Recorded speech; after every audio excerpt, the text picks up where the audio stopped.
সিলোলিজম টপিকটা যেরকম ইম্পর্টেন্ট সেরকমই হচ্ছে খুব স্কোরিং, ঠিক আছে। কিন্তু অনেক সময় ছোট ছোট ভুলের জন্য আমাদের কিন্তু নাম্বার কাটা যায়।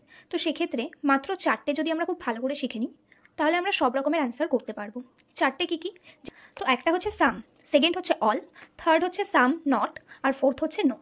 সবার ফার্স্টে আমাদের বুঝতে হবে কি বলছে, আর ড্রয়িংটাও শিখতে হবে। যখন বলছে সাম এ আর বি, তার মানে এমন কিছু এ আছে যারা বি, এই যে ডিপ করা যে লাইনটা সেটা।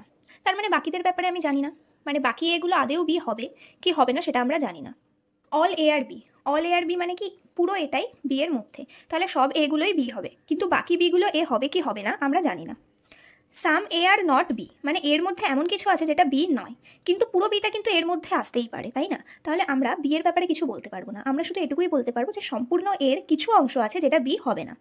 নো এ আর বি, এর সাথে বি এর খুব শত্রুতা, মানে এ বি তো হবেই না, বি এ তো হবেই না, এর মধ্যে কেউ সেটা বি হবে না, বি এর মধ্যে কেউ থাকলে সেটাও এ হবে না, ঠিক আছে।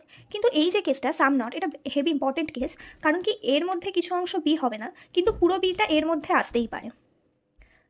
তো এই 4টে হচ্ছে কি একদম বেসিক জিনিস যেটা আমাদের জানতেই হবে।